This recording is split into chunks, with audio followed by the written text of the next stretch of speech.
नमस्कार, बहुत स्वागत आपका। मैं हूं आपके साथ मनुराज सक्सेना। 40 दिनों के लगातार अमेरिका, ईरान, इजरायल के युद्ध के बाद आखिरकार 2 हफ्ते का सीज फायर का ऐलान, और ऐसे में ग्लोबल इकोनॉमी के लिए बहुत बड़ी राहत। लेकिन इस राहत का मार्केट पर क्या असर पड़ने वाला है, महंगाई पर क्या असर पड़ेगा और सोने चांदी के भाव कहां जाकर रुकेंगे, इसे समझने के लिए हमारे साथ बाजार विशेषज्ञ शरद कोहली खुद मौजूद हैं।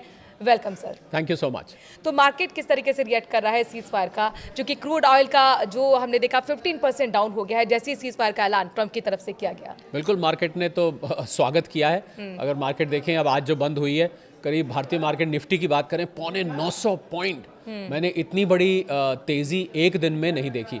मार्केट बहुत जल्दी रिएक्ट करता है मनु, ये ध्यान देने वाली बात है। और मुख्य कारण मार्केट का रहा, युद्ध की समाप्ति का तो रहा ही रहा, पर आपने जो बात बोली कि क्रूड ऑयल की कीमतें नीचे आने से, जो क्रूड ऑयल $110 से भी ऊपर भाग रहा था, वो $100 से नीचे आ गया एकदम से, करीब $95 के आसपास आ गया। उस कारण से मार्केट ने स्वागत किया, क्योंकि ये क्रूड ऑयल की बढ़ती कीमतें महंगाई को बढ़ावा दे रही थी। क्रूड ऑयल की बढ़ती कीमतें मंदी की आहट को तेज़ कर रही थी। तो मुझे लग रहा है मार्केट को राहत मिली है कि हमारी इनपुट कॉस्ट अब कम होगी, तो हमें अब उतना नुकसान नहीं होगा जितना होना चाहिए जी। और जाहिर तौर पर 3 पॉइंट्स का उछाल भी हमने स्टॉक मार्केट में देखा, निफ्टी में देखा। बिल्कुल। तो कुल मिलाकर क्या ये माना जाए कि जो अब तक नुकसान हुआ था 40 दिनों का, उसकी भरपाई अब हो पाएगी, रिकवर कर पाएगा मार्केट? देखिए, भरपाई तो तब हो पाएगी जब फंडामेंटली भरपाई होती है, यानी कि जो नुकसान हुआ है अभी तक, इंफ्रास्ट्रक्चर का नुकसान हुआ। और मनु, हमें ये नहीं भूलना चाहिए कि बहुत सारा इंफ्रास्ट्रक्चर वेस्ट एशिया में बहुत लंबे समय के लिए डैमेज हो गया है। कतर का वो गैस प्लांट जो बोल रहे हैं कि 3 से 5 साल लगेंगे। तो अब इसमें एक बहुत ज़रूरी बात जो मैं बताना चाहता था कि जब युद्ध शुरू हुआ था तो क्रूड ऑयल की कीमत $70 और उससे भी नीचे थी। अब ये $95 को हम अच्छा मान रहे हैं, पर अभी भी ये $25 प्रीमियम पे है। तो अगर हम सीधी बात करें कि आप जो हमें इस टाइम देख रहे हैं उनको फ़ायदा नुकसान क्या होगा, तो अभी भी ये प्रीमियम पे है। तो मैं अगर इसको आसान भाषा में कहूँ तो अभी भी ये महंगाई की तरफ ही ये नंबर्स आ रहे हैं। इसको और नीचे जाना पड़ेगा, कम से कम 70 नहीं तो 75-80 के आसपास आना पड़ेगा, तब जाके हमें कहीं महंगाई से राहत मिल पाएगी। तो वो कितना वक्त लग सकता है? क्योंकि हमने देखा मेडिसिन महंगी हो गई थी, जो भी रॉ मटेरियल आयात होता है वो जाहिर तौर पर इसका असर पड़ा था। इलेक्ट्रॉनिक आइटम महंगे हो गए थे, यहाँ तक कि वाटर बॉटल जो हम पानी की खरीदते हैं जिसमें इस्तेमाल होता है कच्चा माल, वो भी यहाँ पर महंगा हो गया था। और तो और हम चाय लेने जाते थे तो वो 10 की हमें 15 पे करना पड़ता था। उबला हुआ अंडा वो 20 रुपये हो गया था। कमर्शियल गैस के सिलेंडर, LPG सिलेंडर, आज तो मैंने PNG के भी देखा कि दाम बढ़ गए हैं। तो ये जो अब महंगाई है ये कब तक स्थिर हो पाएगी? देखिए, कुछ लोग तो बहती गंगा में हाथ धो रहे थे। हाँ। अब जो चाय का कप महंगा हो गया तो मैं समझता हूँ ये तो जाती है, क्योंकि चाय का उससे कोई लेना देना नहीं। चाय भारत में बनती है, चीनी भी भारत में बनती है, पत्ती लेकिन भी। वो वेंडर्स का कहना था कि भाई हम तो ब्लैक में ले रहे हैं तो सिलेंडर हमें नहीं मिल पा रहा है। सिलेंडर की वजह से कमर्शियल ये वो सब ठीक कुछ है, महंगा हुआ, दिक्कतें हुई। मैं समझ गया। पर देखिए, अभी पहली बात तो इसमें ये है कि क्या ये सीज फायर टिक पाएगा मनु, बहुत ज़रूरी बात। क्योंकि ट्रम्प साहब तो दिन में 3 बार बदलते हैं, और इन्होंने जो ये वापस लिया है, तो मैं यहाँ पर एक आपकी इजाज़त से ज़रूरी बात, 10 पॉइंट का एक प्लान दिया ईरान ने, और ट्रम्प साहब की एक ही शर्त थी कि आप स्ट्रेट ऑफ हॉर्मुज खोल दीजिए। तो स्ट्रेट ऑफ हॉर्मुज खोलने का मतलब था, वो तो पहले ही खुला हुआ था युद्ध से पहले, वो तो इनके इस युद्ध की वजह से बंद हो गया था। पर जो ईरान ने जो पॉइंट्स दिए, बहुत सारे पॉइंट दिए, उसमें से 2 पॉइंट का सिर्फ मैं जल्दी से जिक्र करना चाहूँगा। पहला कि आप अपना न्यूक्लियर प्रोग्राम छोड़ देंगे, क्या ट्रम्प साहब अपने आप को उसके लिए मना पाएंगे? दूसरी सबसे बड़ी बात वो ये कह रहे हैं कि आपने हमारे यहाँ जितना भी नुकसान किया है उस सब की भरपाई आप करिए। तो मेरे अनुमान के हिसाब से तो मनु $500 बिलियन से भी ज़्यादा का नुकसान हो चुका है। अभी तो वहाँ ग्राउंड रियलिटी जाके देखी जाएगी, इससे ऊपर ही होना है।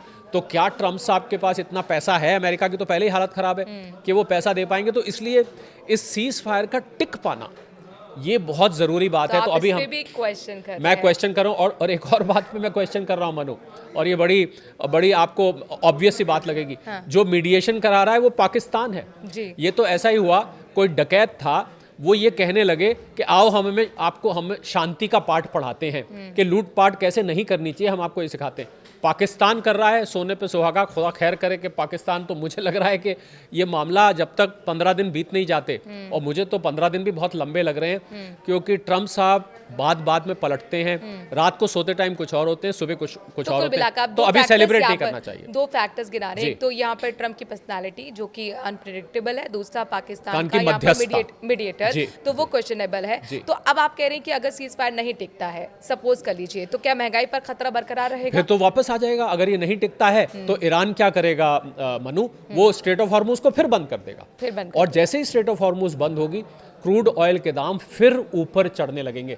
तो इसलिए मुझे लगता है कि लोगों को राहत मिलने की खबर अच्छी है, पर मैं निजी तौर पर अभी पार्टी वार्टी में जाने से कतराऊंगा। मैं पार्टी नहीं करूंगा, क्योंकि ट्रम्प साहब की ये पर्सनैलिटी को देखते हुए वो रात को सोते हैं तो उनका ट्रुथ सोशल कुछ और होता है, सुबह उठते हैं कुछ और होता है। तो मुझे लग रहा है कि इसका थोड़ा सा इंतजार करना चाहिए, हमें सब्र करना चाहिए। 2-3 दिन बीतने के बाद ट्रम्प साहब के लिए मनु 2-3 दिन भी बहुत होते हैं। एक ब्रेकिंग अभी आई है कि एक ईरान के कोई पावर सेंटर पर, एनर्जी सेंटर पर हमला भी किया है। तो फिर ये कैसा शांति समझौता अपने आप में बड़ा सवाल। और जब सीज फायर आया था सुबह, उसके 1 घंटे बाद तक इजराइल में सायरन बजते रहे, कुवैत पर हमला, बहरीन में सायरन बजे।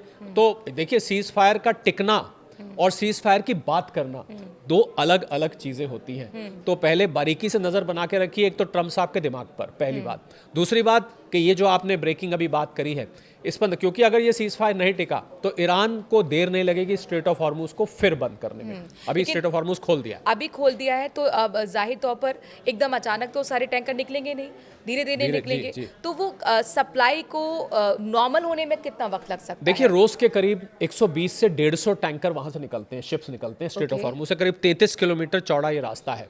तो वहां पर ऐसा माना जा रहा था कि करीब 1200 से भी ज़्यादा, 12,000 से भी ज़्यादा टैंकर्स फंसे हुए थे। तो आहिस्ता आहिस्ता करके निकलेंगे। अब इतने सारे एक साथ निकल नहीं सकते क्योंकि रास्ता इतना चौड़ा नहीं है। पर उससे पहले कहीं अगर ट्रम्प साहब पलट गए या ये सीज फायर टूट गया तो महंगाई का खतरा, मैं कुल मिला के मनु कहना चाह रहा था कि महंगाई का खतरा अभी टला नहीं है, एक टेम्परेरी राहत है, उम्मीद करते हैं कि बना रहे। फ्यूल सरचार्ज बढ़ा, हवाई टिकटें भी महंगी हो गई, क्या ये सब पे असर पड़ेगा? हम उम्मीद करें कि कम होगा या नहीं होगा मौजूदा स्थिति को देखते हुए? मैं देखिए, मौजूदा स्थिति में भी अगर क्रूड ऑयल के दाम पर बहुत कुछ मनु निर्भर करेगा। जी जी। और मैं ये बता दूं न्यूज़ 18 के सभी फॉलोअर्स भी और सब्सक्राइबर्स को कि हमें सप्लाई से इतनी परेशानी नहीं थी। थोड़ा बहुत एलपीजी के लिए दिक्कत आई थी, कुछ जमाखोरों की वजह से, ब्लैक मार्केटर्स की वजह से। हमें ज़्यादा परेशानी थी कीमतों से। तो अभी भी कीमत इतनी नीचे नहीं आई है, 110 से 95। मैंने आपको बताया ना कि युद्ध से पहले तो ये $65 के आसपास थी, कहाँ 65 और कहाँ 95। तो मुझे लग रहा है कि क्रूड ऑयल को और कम होना पड़ेगा अगर हमें महंगाई को वाकई कम होते देखना है, वरना आपको महंगाई अभी भी ये ऊपर की तरफ है। और मनु, एक ज़रूरी बात, आज रिजर्व बैंक ऑफ इंडिया की मॉनेटरी पॉलिसी कमेटी की रिपोर्ट आई है, जिससे रिजर्व बैंक ऑफ इंडिया क्या करता है कि महंगाई पर नज़र रखता है और अपने अनुमान देता है। उन्होंने अनुमान पहले से ज़्यादा महंगाई के बढ़ा दिए। तो रिजर्व बैंक ऑफ इंडिया को भी लग रहा है कि महंगाई आने वाली है। तो मुझे लग रहा है लोगों को ना थोड़ी सी किफ़ायत, थोड़ी सी कंजूसी शुरू कर देनी चाहिए, क्योंकि अगर महंगाई बढ़ती है तो आपके घर का बजट बिगड़ेगा। तो इसलिए जो ज़रूरी खर्चे हैं वही करिए, आलतू फालतू के खर्चों पे थोड़ा सा मुझे लगता है लगाम लगानी चाहिए। ये बताइए, जिन्होंने सोने में इन्वेस्ट किया था, चांदी में इन्वेस्ट किया था, क्या उनको उनका प्राइस का रिटर्न मिल पाएगा? 2.25 लाख में आपने सोचिए सोना खरीदा, 2.5 लाख में चांदी खरीदी, अब वो लुढ़कती गई युद्ध के बीच, तो अब क्या होने वाला है? चांदी तो 4-4 लाख लोगों ने खरीदी है। तो देखिए, जैसे ही क्रूड ऑयल के दाम नीचे, आपको याद होगा आप ही के मैंने एक बार पॉडकास्ट में ये बात बोली थी, जैसे ही क्रूड ऑयल के दाम नीचे आए तो डॉलर इंडेक्स 100 से नीचे आ गया, वो 100 से ऊपर चल रहा था। उस डॉलर इंडेक्स के मनु नीचे आते ही बॉन्ड यील्ड्स कम हुए और सोना एकदम, जो कि $4600 के आसपास था, बढ़ के $4800 के आसपास पहुंच गया है। तो अब आपने देखा कि ये जो डॉलर इंडेक्स और क्रूड ऑयल का क्या रिश्तेदारी चल रही है। तो मुझे लग रहा है कि अगर यहाँ से क्रूड ऑयल नीचे जाता है तो सोना आपको वापस ऊपर जाता देखेगा। पर ज़रूरी बात सोने चांदी के शौकीन लोगों के लिए कि सोना चांदी वैसे ही आपको 2 साल में ऊपर जाता दिखेगा। ये क्रूड ऑयल से अपनी रिश्तेदारी को कभी ना कभी तोड़ेगा और तोड़ के ऊपर निकलेगा। और युद्ध कब तक चलेगा, कब तक ये सब होगा, अल्टीमेटली डॉलर ने कमज़ोर होना ही होना है मनु, ये मैं यकीनी तौर पे आपको कह रहा हूँ। और सोने चांदी ने ऊपर जाना ही जाना है। समय लग सकता है, इसलिए थोड़ा थोड़ा करके लें और लंबे वक्त के लिए। एक वक्त तो ये था, जैसे हम लोग जिक्र भी कर रहे हैं कि चांदी 4 लाख पहुंच गई थी, सोना 2.25 लाख पर पहुंच गया था, तब कहा जा रहा था कि सेफेस्ट इन्वेस्टमेंट है और स्टॉक मार्केट में भी लोग इन्वेस्ट ना करके इसमें इन्वेस्ट कर रहे हैं। लेकिन अभी मौजूदा स्थिति को देखकर क्या लग रहा है? क्या गेम ओवर हो गया सोने चांदी का? क्या लोगों का भरोसा खत्म हो रहा है? बिल्कुल ओवर नहीं हुआ है मनु, बिल्कुल भी ओवर नहीं हुआ है।